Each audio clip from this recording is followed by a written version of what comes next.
नमस्कार बंधुगण, आज श्रीमद् भगवद गीता चैलेंज 58तम दिन रे आमे जानिबा भगवान अर्जुनंकर प्रश्न जहाँकि स्थिर बुद्धियुक्त मनुष्यंकर वर्णना क्यों बाणी रे करा जाए अर्थात तांकर लक्षण कौन बोली वर्णना करिसंती। भगवान वाच प्रजहाति जदा कामान् सर्वान् पार्थ मनोगतान् आत्मन्येवात्मना तुष्टः स्थित प्रज्ञस्तदुच्यते। अर्थात श्री भगवान कहले, हे पृथ्वनंदन, जेतेबेले साधक मनोगत समस्त कामना को पूर्ण रूपे त्याग करिदिए एवं निज द्वारा निज ठारे संतुष्ट रुहे सेतेबेले ताहाकु स्थित प्रज्ञ कुहाଯାଏ। ଏହା गीतार एक शैली जे साधक जेउ साधना यथा कर्मयोग भक्तियोग प्रभृति द्वारा सिद्ध होता है से ही साधना द्वारा तार पूर्णता कथा वर्णना करा जाए। यथा भक्ति योगरे साधक भगवान को व्यतीत आउ किछि नाही बोली भाबी अनन्य योग द्वारा उपासना करे, जहाँकि 12 अध्यायर 6 श्लोक रे कहा जायछि। तेणु सिद्धावस्था रे से समस्त प्राणी प्रति द्वेष रहित हो जाए, जहाँकि 12 अध्यायर 13तम श्लोक रे कहा जायछि। ज्ञान योग रे साधक निजको गुणरु सर्वथा असंलग्न और निर्लिप्त अनुभव करे, जहाँकि 14तम अध्यायर 19तम श्लोक रे कहा जायछि। तेणु सिद्धावस्था रे से समस्त गुणरु सर्वथा अतीत हो जाए, जहाँकि 14तम अध्यायर 22 रु 25तम श्लोक रे कहा जायछि। सेहीपरि कर्मयोग रे कामना त्याग को मुख्य बोली कहा जायछि।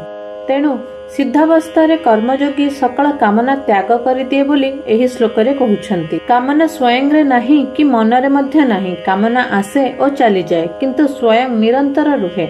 अतएव स्वयं रे कामना हेब किपरि? मन एक करण एवं सेथिरे मध्य सर्वदा कामना रुहे नहीं, बरं सेथिरे आसे मनोगतान। तेणु मन रे मध्य कामना हेब किपरि? मात्र शरीर इंद्रिय मन बुद्धि संगे तादात्म्य करिथिबारु मनुष्य मनोगत कामना को निज ठारे आरोप करे। जहाते क्रिया सहित प्र उपसर्ग देवार तात्पर्य हैला साधक पूर्ण रूपे समस्त कामना त्याग करिदिए, ताठारे तिले मात्र कौनसी कामनार अंश मध्य रुहे नहीं। निज स्वरूप को केबे त्याग करा जाए नहीं कि संबंध नथिबा वस्तु को मध्य त्याग करा जाए नहीं। जहा निजर नुहे किंतु भ्रमवशतः जहा को निजर बोली मानि निया जाइछि ताहा को त्याग करा जाए। निज ठारे कामना नहीं किंतु निज ठारे ताहा को मानि निया जाइछि। प्रजहाति पदरे एही मानि नेइथिबा धारणा को ही त्याग करिबा को कहा जाइछि। एठारे कामान शब्द बहुवचन होइथिबारु सर्वान पद ताहार अंतर्भुक्त, तथापि सर्वान पद व्यवहार करिबार उद्देश्य हैला कौनसी कामना न रहु एवं कौनसी कामनार किछि अंश मध्य अवशेष न रहु। से जेउ समय रे समस्त कामना त्याग करिदिए एवं निज द्वारा निज ठारे संतुष्ट रुहे, अर्थात निज ठारे सहज स्वाभाविक भावे संतोष लाभ करे। संतोष दुई प्रकार, गोटे हेउछि संतोष गुण एवं अन्यटी हेउछि स्वरूप भूत संतोष। अंतकरण रे कौनसी प्रकार इच्छा न हेबा संतोष गुण एवं स्वयं रे असंतोषर अत्यंत भाव हेबा स्वरूप भूत संतोष। एही स्वरूप भूत संतोष स्वतः सर्वदा थाए, एथिपई कौनसी अभ्यास बा विचार करबा को पड़े नहीं। स्वरूप भूत संतोष रे प्रज्ञा बा बुद्धि स्वतः स्थिर रुहे। स्वयं बा जीवात्मा बहु शाखायुक्त अनंत कामना को निज ठारे आरोपित करुथिला बेले मध्य वस्तुतः निज ठारे कामना नथिला एवं से स्थित प्रज्ञ थिला, किंतु निज ठारे कामना गुडी को आरोपित करिबा फଳରେ बुद्धि स्थिर नथिबारु सेतेबेले ताहाकु स्थित प्रज्ञ कुहा जाउ नथिला, अर्थात ताहाकु निज स्थित प्रज्ञतर अनुभव हेउ नथिला। एबे से निजर समस्त कामना त्याग करिदेबारु अर्थात कामनार स्वतंत्र स्थिति न मानिबारु ताहाकु स्थित प्रज्ञ कुहागला, अर्थात ताकु निज स्थित प्रज्ञतर अनुभव हेला। साधक तो बुद्धि को स्थिर करे किंतु कामना संपूर्ण त्याग होइगला परे बुद्धि को स्थिर करिबा को पड़े नहीं, ताहा स्वतः एवं स्वाभाविक भावरे स्थिर होई जाए। कर्मयोगरे साधकर कर्म सहित अधिक संबंध रुहे। से योगारूढ़ हेबारे मध्य कर्म ही कारण। रुरुक्षर्मुनिर्योगं कर्म कारण मुच्यते, जहाँकि गीतार 6ठ अध्यायर 3 श्लोक रे कहा जायछि। तेणु ସାଧନାବସ୍ଥାରେ ଓ ସିଦ୍ଧାବସ୍ଥାରେ ମଧ୍ୟ କର୍ମ ସହିତ କର୍ମଯୋଗୀର ସମ୍ବନ୍ଧ ରୁହେ। ସିଦ୍ଧାବସ୍ଥାରେ କର୍ମଯୋଗୀ ଦ୍ୱାରା ମର୍ଯ୍ୟାଦା ଅନୁସାରେ କର୍ମ ହୁଏ, ଯାହାକି ଅନ୍ୟମାନଙ୍କ ପାଇଁ ଆଦର୍ଶ ସ୍ୱରୂପ, ଯାହାକି ଗୀତାର 3ୟ ଅଧ୍ୟାୟର 21ତମ ଶ୍ଲୋକରେ କୁହାଯାଇଛି। ଏହି କଥା ଭଗବାନ 4ଥ ଅଧ୍ୟାୟରେ କହିଛନ୍ତି ଯେ କର୍ମଯୋଗୀ କର୍ମ କରି ମଧ୍ୟ ନିର୍ଲିପ୍ତ ରୁହେ ଏବଂ ନିର୍ଲିପ୍ତ ରହି ମଧ୍ୟ କର୍ମ କରେ। କର୍ମଣ୍ୟ କର୍ମଜଃ ପଶ୍ୟେଦ କର୍ମଣି ଚ କର୍ମଜଃ, ଯାହାକି 4ଥ ଅଧ୍ୟାୟର 18ତମ ଶ୍ଲୋକରେ କୁହାଯାଇଛି। ଭଗବାନ 53ତମ ଶ୍ଲୋକରେ ଯୋଗ ପ୍ରାପ୍ତି ପାଇଁ ବୁଦ୍ଧିର 2ଟି ଅବସ୍ଥା ବିଷୟରେ କହିଛନ୍ତି। ସଂସାରରୁ ନିବୃତ୍ତ ହେବା ପାଇଁ ବୁଦ୍ଧି ନିଶ୍ଚଳ ହେବା ଆବଶ୍ୟକ ଏବଂ ପରମାତ୍ମାଙ୍କଠାରେ ଯୁକ୍ତ ହେବା ପାଇଁ ବୁଦ୍ଧି ଅଚଳ ହେବା ଆବଶ୍ୟକ। ଅର୍ଥାତ୍ ନିଶ୍ଚଳ କହି ସଂସାରର ତ୍ୟାଗ କଥା କହିଛନ୍ତି ଏବଂ ଅଚଳ କହି ପରମାତ୍ମାଙ୍କଠାରେ ସ୍ଥିତି କଥା କହିଛନ୍ତି। ଉକ୍ତ 2ଟି ବିଷୟରେ ଏଠାରେ ଯଦା ଓ ତଦା ପଦରେ କୁହାଯାଇଛି ଯେ ଯେତେବେଳେ ସାଧକ କାମନାରୁ ସର୍ବଥା ରହିତ ହୋଇଯାଏ ଓ ନିଜ ସ୍ୱରୂପରେ ହିଁ ସନ୍ତୁଷ୍ଟ ରୁହେ, ସେତେବେଳେ ତାହାକୁ ସ୍ଥିତପ୍ରଜ୍ଞ କୁହାଯାଏ। ତାତ୍ପର୍ଯ୍ୟ ହେଲା କାମନାର ଅଂଶ ଥିବା ପର୍ଯ୍ୟନ୍ତ ସେ ସାଧକ ବୋଲାଏ ଏବଂ କାମନାର ସର୍ବଥା ଅଭାବ ହୋଇଗଲେ ସେ ସିଦ୍ଧ ବୋଲାଏ। ଉକ୍ତ 2ଟି କଥାକୁ ଭଗବାନ ଏହି ଅଧ୍ୟାୟର ଶେଷ ପର୍ଯ୍ୟନ୍ତ କହିଛନ୍ତି। ଯଥା ଏଠାରେ ପ୍ରଜାହାତି ଯଦା କାମନ୍ ସର୍ବାନ୍ ପଦମାନଙ୍କରେ ସଂସାରର ତ୍ୟାଗ କଥା ଓ ଆତ୍ମନ୍ୟେବାତ୍ମନା ତୁଷ୍ଟଃ ପଦମାନଙ୍କରେ ପରମାତ୍ମାଙ୍କଠାରେ ସ୍ଥିତି କଥା କହିଛନ୍ତି।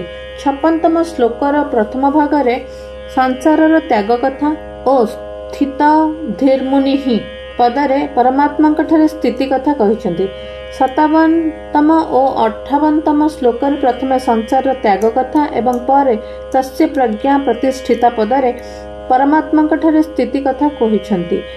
59ତମ ଶ୍ଲୋକର ପ୍ରଥମ ଭାଗରେ ସଂସାରର ତ୍ୟାଗ ଓ ପରଂ ଦୃଷ୍ଟ୍ୱା ପଦରେ ପରମାତ୍ମାଙ୍କଠାରେ ସ୍ଥିତି କଥା କହିଛନ୍ତି। 60 ଓ 61ତମ ଶ୍ଲୋକରେ ପ୍ରଥମେ ସଂସାରର ତ୍ୟାଗ ଏବଂ ଯୁକ୍ତ ଅସିତ ମତ୍ପରଃ ଆଦି ପଦମାନଙ୍କରେ ପରମାତ୍ମାଙ୍କଠାରେ ସ୍ଥିତି କଥା କହିଛନ୍ତି। 62ରୁ 65ତମ ଶ୍ଲୋକ ଯାଏଁ ପ୍ରଥମେ ସଂସାରର ତ୍ୟାଗ ଓ ପରେ ବୁଦ୍ଧିଃ ପର୍ଯ୍ୟବତିଷ୍ଠତେ ପଦରେ ପରମାତ୍ମାଙ୍କଠାରେ ସ୍ଥିତି କଥା କହିଛନ୍ତି। 66ରୁ 68ତମ ଶ୍ଲୋକ ଯାଏଁ ପ୍ରଥମେ ସଂସାରର ତ୍ୟାଗ ଏବଂ ପରେ ତସ୍ୟ ପ୍ରଜ୍ଞା ପ୍ରତିଷ୍ଠିତା ପଦରେ ପରମାତ୍ମାଙ୍କଠାରେ ସ୍ଥିତି କଥା କହିଛନ୍ତି। 69ତମ ଶ୍ଲୋକରେ ଯାନିଶା ସର୍ବଭୂତାନାଂ ତଥା ଯସ୍ୟାଂ ଜାଗ୍ରତି ଭୂତାନି ପଦମାନଙ୍କରେ ସଂସାରର ତ୍ୟାଗ କଥା କହିଛନ୍ତି ଏବଂ ତସ୍ୟାଂ ଜାଗର୍ତି ସଂଯମୀ ତଥା ସା ନିଶା ପଶ୍ୟତୋ ମୁନେଃ ପଦମାନଙ୍କରେ ପରମାତ୍ମାଙ୍କଠାରେ ସ୍ଥିତି କଥା କହିଛନ୍ତି। 70 ଓ 71ତମ ଶ୍ଲୋକରେ ପ୍ରଥମେ ସଂସାରର ତ୍ୟାଗ କଥା କହିଛନ୍ତି ଏବଂ ସ ଶାନ୍ତି ମଧ୍ୟଗଚ୍ଛତି ପଦରେ ପରମାତ୍ମାଙ୍କଠାରେ ସ୍ଥିତି କଥା କହିଛନ୍ତି। 72ତମ ଶ୍ଲୋକରେ ନୈନାଂ ପ୍ରାପ୍ୟ ବିମୁହ୍ୟତି ପଦରେ ସଂସାରର ତ୍ୟାଗ ଓ ବ୍ରହ୍ମ ନିର୍ବାଣ ମୂର୍ଚ୍ଛତି ଆଦି ପଦମାନଙ୍କରେ ପରମାତ୍ମାଙ୍କଠାରେ ସ୍ଥିତି କଥା କହିଛନ୍ତି। ବୁଦ୍ଧିର ସ୍ଥିରତା ଦୃଷ୍ଟିରୁ ମନୁଷ୍ୟମାନଙ୍କୁ 2 ଭାଗରେ ବିଭକ୍ତ କରାଯାଇପାରେ, ଅସ୍ଥିର ବୁଦ୍ଧିଯୁକ୍ତ ଓ ସ୍ଥିର ବୁଦ୍ଧିଯୁକ୍ତ। ଭଗବାନ ଅସ୍ଥିର ବୁଦ୍ଧିଯୁକ୍ତ ମନୁଷ୍ୟଙ୍କ ବିଷୟରେ 41ରୁ 44ତମ ଶ୍ଲୋକ ପର୍ଯ୍ୟନ୍ତ କହିଛନ୍ତି। ଏବେ 55ରୁ 71ତମ ଶ୍ଲୋକ ପର୍ଯ୍ୟନ୍ତ ସ୍ଥିର ବୁଦ୍ଧିଯୁକ୍ତ ମନୁଷ୍ୟଙ୍କ ବିଷୟରେ କହୁଛନ୍ତି। ଯେତେବେଳେ ସାଧକ ସାଂସାରିକ ଅଭିରୁଚି ତ୍ୟାଗ କରି ନିଜ ସ୍ୱରୂପରେ ସ୍ଥିତ ହୋଇଯାଏ, ସେତେବେଳେ ତାକୁ ସ୍ଥିର ବୁଦ୍ଧିଯୁକ୍ତ କୁହାଯାଏ। ଯାହାର ଉଦ୍ଦେଶ୍ୟ ପରମାତ୍ମା, ତାର ବୁଦ୍ଧି ଏକନିଶ୍ଚୟାତ୍ମିକ ହୋଇଯାଏ, କାରଣ ପରମାତ୍ମା ମଧ୍ୟ ଏକଟନ୍ତି। ମାତ୍ର ସଂସାର ଯାହାର ଉଦ୍ଦେଶ୍ୟ, ତାର ବୁଦ୍ଧି ଅସଂଖ୍ୟ କାମନାଯୁକ୍ତ ହୋଇଥାଏ, କାରଣ ସାଂସାରିକ ବସ୍ତୁ ଅସଂଖ୍ୟ, ଯାହାକି ଗୀତାର 2ତମ ଅଧ୍ୟାୟର 41ତମ ଶ୍ଲୋକରେ କୁହାଯାଇଛି। ସମତା ପ୍ରାପ୍ତି ପାଇଁ ବୁଦ୍ଧି ସ୍ଥିର ହେବା ନିତାନ୍ତ ଆବଶ୍ୟକ। ପାତଞ୍ଜଳ ଯୋଗ ଦର୍ଶନରେ ତ ମନର ସ୍ଥିରତା ବା ବୃତ୍ତି ନିରୋଧକୁ ମହତ୍ତ୍ୱ ଦିଆଯାଇଛି, କିନ୍ତୁ ଗୀତାରେ ବୁଦ୍ଧିର ସ୍ଥିରତା ବା ଉଦ୍ଦେଶ୍ୟର ଦୃଢ଼ତାକୁ ମହତ୍ତ୍ୱ ଦିଆଯାଇଛି। କାରଣ କଲ୍ୟାଣ ପ୍ରାପ୍ତିରେ ବୁଦ୍ଧି ସ୍ଥିର ହେବାର ଯେତେ ମହତ୍ତ୍ୱ ରହିଛି, ମନ ସ୍ଥିର ହେବାର ସେତେ ମହତ୍ତ୍ୱ ନାହିଁ। ମନ ସ୍ଥିର ହୋଇଗଲେ ଲୌକିକ ସିଦ୍ଧିମାନ ପ୍ରାପ୍ତ ହୁଏ, କିନ୍ତୁ ବୁଦ୍ଧି ସ୍ଥିର ହୋଇଗଲେ ପରମାର୍ଥିକ ସିଦ୍ଧି ବା କଲ୍ୟାଣ ପ୍ରାପ୍ତି ହୁଏ। କର୍ମଯୋଗରେ ବୁଦ୍ଧିର ସ୍ଥିରତା ହିଁ ମୁଖ୍ୟ। ଯଦି ମନ ସ୍ଥିର ହେବ, ତେବେ କର୍ମଯୋଗୀ କର୍ତ୍ତବ୍ୟ କର୍ମ କରିବେ କିପରି? ମନ ସ୍ଥିର ହେଲେ ତ ବାହ୍ୟ କ୍ରିୟା ବନ୍ଦ ହୋଇଯାଏ। ଭଗବାନ ମଧ୍ୟ ଯୋଗ ବା ସମତାରେ ସ୍ଥିତ ହୋଇ କର୍ମ କରିବାକୁ ଆଜ୍ଞା ଦେଇଛନ୍ତି, ଯାହାକି ସେ 2ୟ ଅଧ୍ୟାୟର 48ତମ ଶ୍ଲୋକରେ କହିଛନ୍ତି, ଯୋଗସ୍ଥଃ କୁରୁ କର୍ମାଣି ପ୍ରଜହାତି ଓ କାମାନ୍ ସର୍ବାନ୍ ପଦ ବ୍ୟବହାର କରିବାର ତାତ୍ପର୍ଯ୍ୟ ହେଲା କାମନା ଆଦୌ ନ ରହୁ, ପୂର୍ଣ୍ଣ ରୂପେ କାମନା ଦୂରୀଭୂତ ହେଉ, କାରଣ କାମନା ହିଁ ପରମାତ୍ମା ପ୍ରାପ୍ତିର ମୁଖ୍ୟ ପ୍ରତିବନ୍ଧକ। ଜୟ ଜଗନ୍ନାଥ।